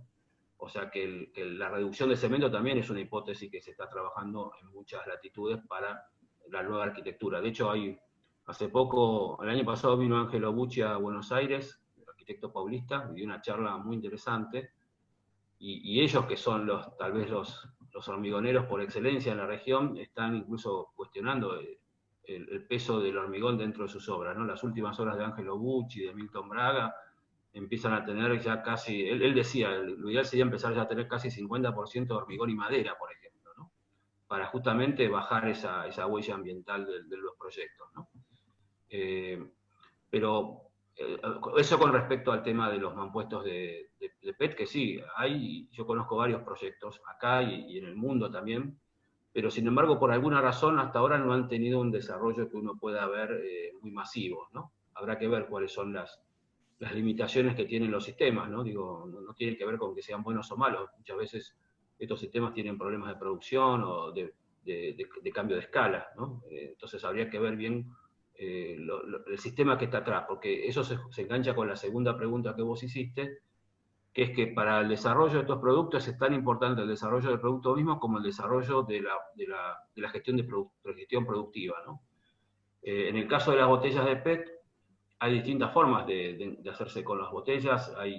El problema es que el PET, por ejemplo, una cosa singular que pasó con el cordobés, que hablábamos siempre, es que, por ejemplo, en Córdoba el PET prácticamente no tiene muy bajo valor como residuo. En cambio, en Buenos Aires, en la región de Buenos Aires, el PET tiene un altísimo valor de residuo. Entonces, las cooperativas que habitualmente se encargan de recolectar estos residuos, casi todas se han comprado en fardadoras industriales para vender el PET por fardo, ¿no? A las empresas que lo usan para reciclar, ¿no? Las empresas que generan las botellas son las que principalmente tienen que reciclar y usan las grandes cooperativas como lugar de recolección. Entonces eso ha hecho que tenga un valor establecido estándar ya de precio que funciona muy bien en la cadena de reciclaje, entonces es muy difícil sacar PET de ahí para poder usarlo de otras maneras. Entonces, habría que generar cadenas de recolección de PET alternativas para poder suministrarle a estos sistemas constructivos. Por eso yo hablaba que Los casos donde se han verificado su uso son en estos municipios en Córdoba, ¿no? En Salsipuedes, La Para, que son municipios donde toda la gestión municipal está orientada a que la recolección de la basura haga una separación de las botellas de PET y se administre municipalmente ese recurso, ¿no? El recurso lo administra la municipalidad para distintas obras que están haciendo en el municipio de infraestructura escolar, de viviendas. O sea que ahí el circuito lo organiza el municipio a través de talleres, a través de centros de reciclado. O sea que forma parte, por eso te digo, importante de la charla, forma parte de una mirada mucho más integral del problema, ¿no? No concentrarnos en la botella de PET, sino justamente cómo es el circuito que a partir del cual se puede empezar a desarrollar esta actividad como productiva, ¿no? O sea que en ese sentido, una cosa va de la mano de la otra. Nosotros acá en el Instituto en San Martín tenemos alguna vinculación con cooperativas, o sea que también está la posibilidad de a futuro poder trabajar con ellos, y también la posibilidad de que la propia universidad, la comunidad de la universidad, el campus de la UNSAM, entran y salen 25.000 personas, o sea que ese en sí ya podría ser un universo de generación recursos, del recurso PET para proyectos que pueda empezar a ensayar el instituto, y en el caso de la biblioteca nuestra, si alguno opta o si se opta por ese sistema, yo creo que podrías involucrar no solamente a la comunidad de la UNSAM, sino a la comunidad de Carcova, ¿no? Digamos, realmente hay una frase de Lacatón que yo repetía, de Anne Lacatón, que me parece genial, que es esta idea de que la idea de trabajar con una arquitectura sostenible implica el rechazo pasivo del consumo de la arquitectura. O sea, esto de pretender que la arquitectura se resuelve sustentable porque solamente los medios técnicos lo resuelven está muy lejos de la realidad. O sea, los mejores ejemplos de arquitectura sustentable son aquellos donde o el usuario o los sistemas de producción son parte activa del problema, ¿no? Todos vemos los proyectos de vivienda sustentable pasiva. Bueno, en esos proyectos el usuario es fundamental, porque tiene que abrir rejillas, cerrar ventanas, abrir puertas en distintos momentos del año. O sea, el usuario se transforma en un protagonista activo que le da consistencia a esa lógica de la sustentabilidad, ¿no? Solo no se resuelve nada en ese sentido. Ese es otro desafío, ¿no?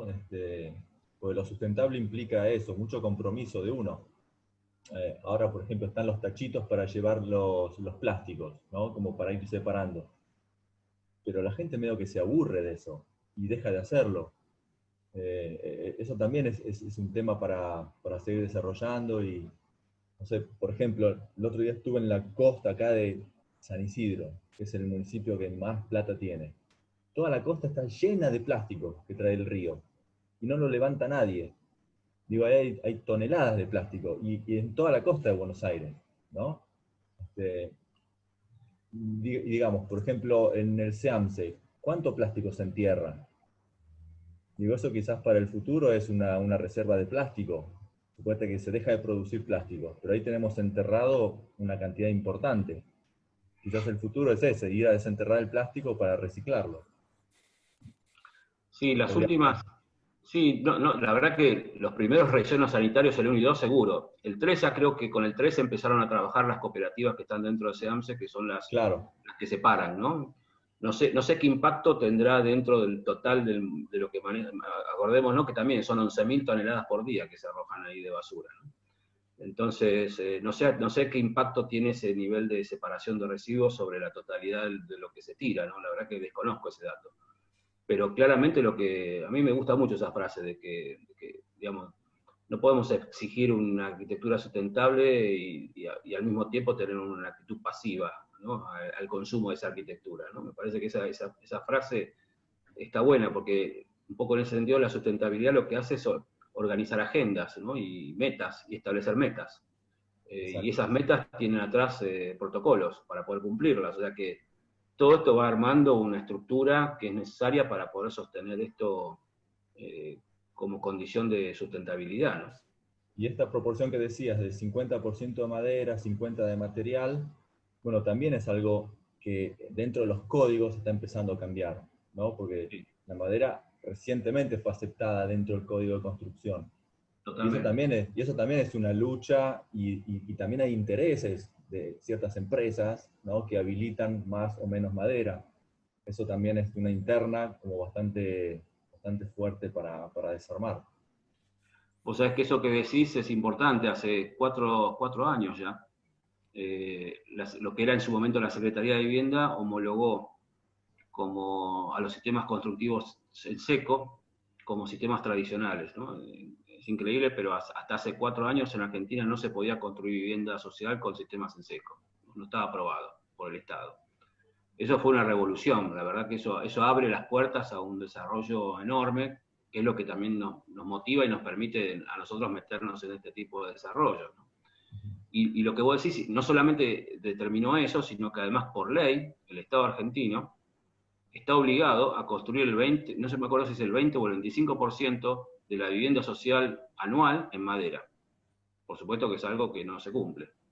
Pero está obligado por ley. Por esa misma ley está obligado a construir entre el 20, no me acuerdo si era el 20 o el 25% de la vivienda financiada por el Estado en madera, ¿no? Entonces, todo eso fue para romper también ciertos lobbies, como decís vos, ¿no? Hay muchos intereses creados alrededor de la industria y me parece que bueno, eso actúa en consecuencia, ¿no? Sí, y también por la costumbre, ¿no? De la vivienda de material, ¿viste? En contra de la vivienda de chapa y madera, ¿no? Eso también es una cuestión cultural que está también muy arraigada y que hay que trabajar contra eso también, ¿no? Sí, hay un tema cultural. Por eso también la idea del prototipo, o de los prototipos, porque la idea es construir varios prototipos, pero este primero, es también que sirva como un ensayo para las hipótesis proyectuales y sociales. La idea es traer gente que está formando parte de estos relevamientos que estamos haciendo y hacerlos ver las casas, verificar con ellos los usos y empezar también a tener como un feedback que permita ajustar el proyecto, porque tampoco la idea del prototipo, en ese sentido que nos gusta ser como muy claros, no es un prototipo congelado, la idea es que el prototipo sea un prototipo en permanente evolución y cambio, ¿no? Que lo podamos estar modificando todo el tiempo. Incluso con las empresas que estamos trabajando hay mucho interés en que, por ejemplo, una vez que tengamos este primer prototipo 9 meses construido y medido energéticamente, poder cambiar, por ejemplo, el revestimiento de una fachada y volver a medirlo. O sea, la idea es que así como el biólogo tiene el microscopio y cambia las muestras todo el tiempo, nosotros podamos estar trabajando sobre estos prototipos de una manera muy dinámica, ¿no? De que todo el tiempo lo estemos desarmando, armando, y me parece que ahí entra también el trabajo con la industria, que también es una cuestión que habitualmente ha sido relegada a las industrias, en las universidades públicas, ¿no? Esta relación con la industria siempre ha sido vista también con mucho prejuicio, y me parece que en ese sentido es una oportunidad única, ¿no? De poder entablar. Yo creo que con las empresas hay mucho interés en poder generar experiencias de este tipo, porque por más que sean empresas industriales, muchas de ellas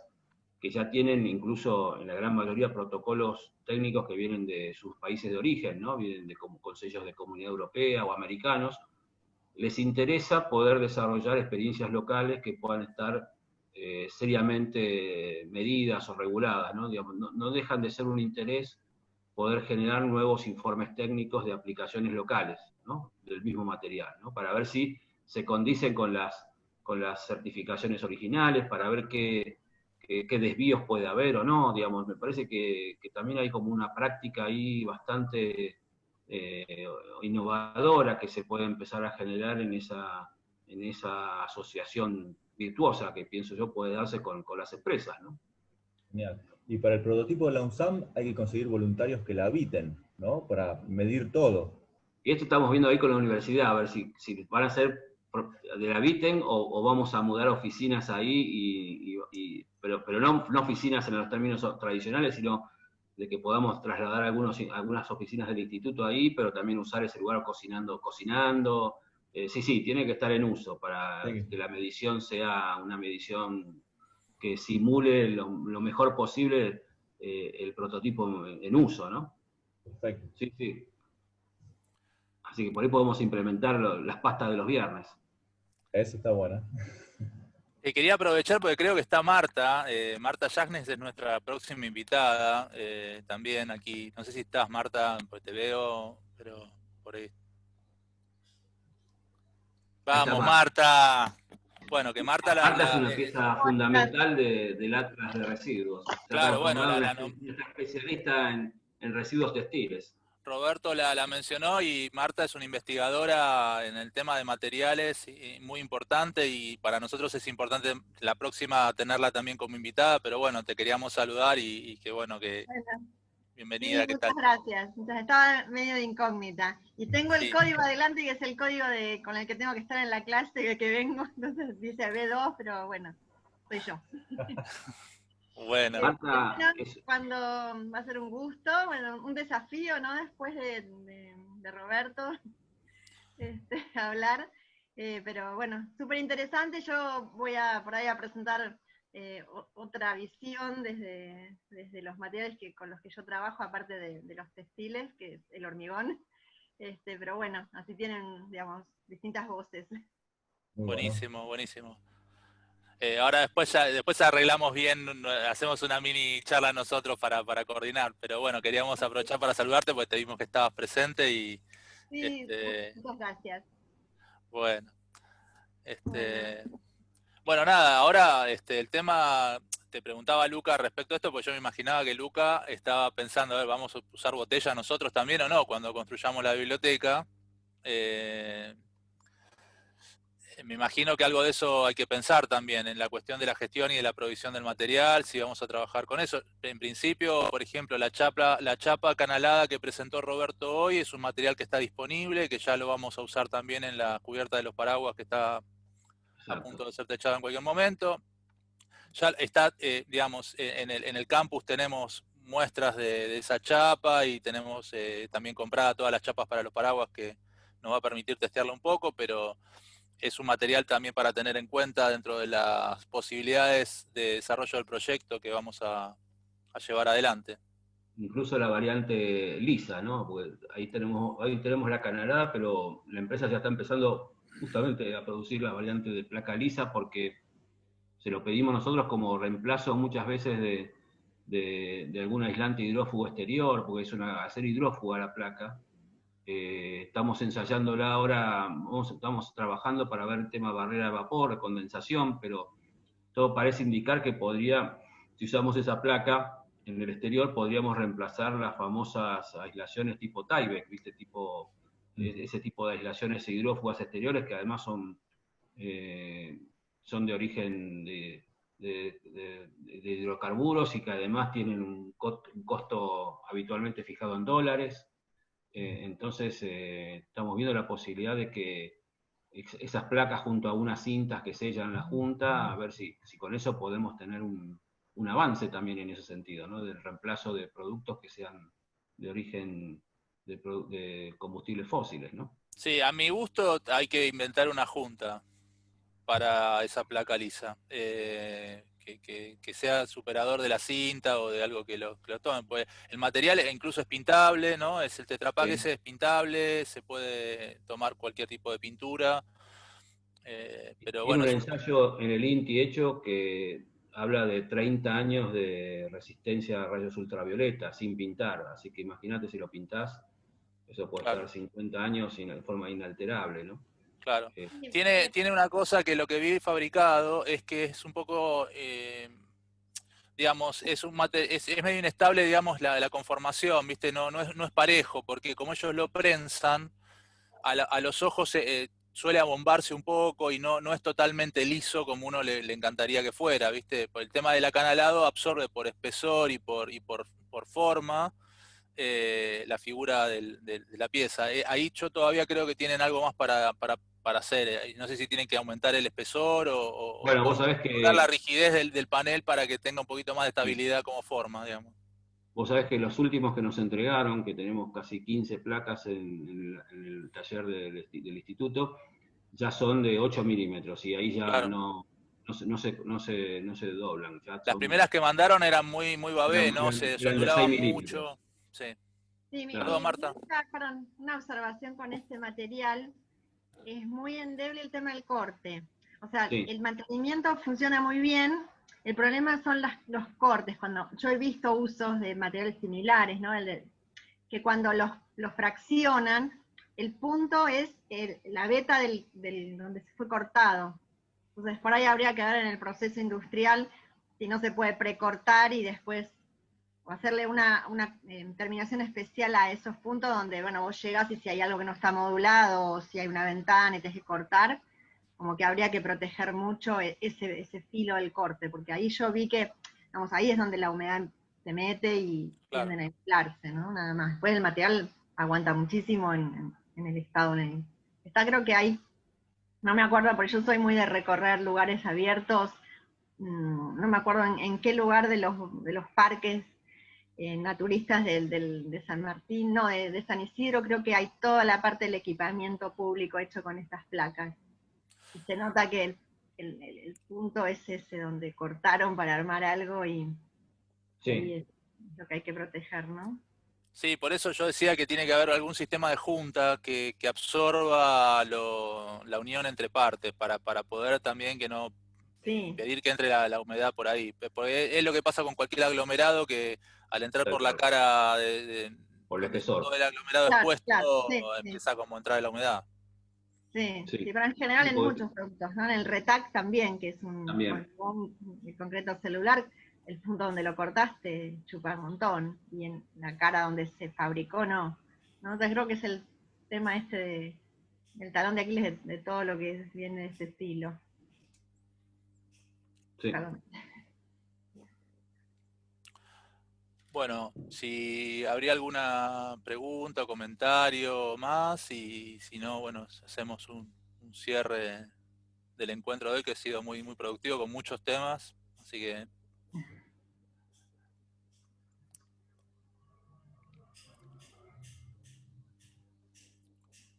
Bueno, gracias Roberto, estuvo buenísimo, como siempre. En 2 semanas Roberto va a estar ahí viendo los laburos del avance que tengamos en la biblioteca, de los proyectos para su ampliación, así que te vamos a volver a tener. Y bueno, a Marta la esperamos la próxima semana, y gracias a todos los que vinieron, aparte de los estudiantes que ya estaban convocados. Así que bueno, Negro, Augusto, que una sorpresa verte.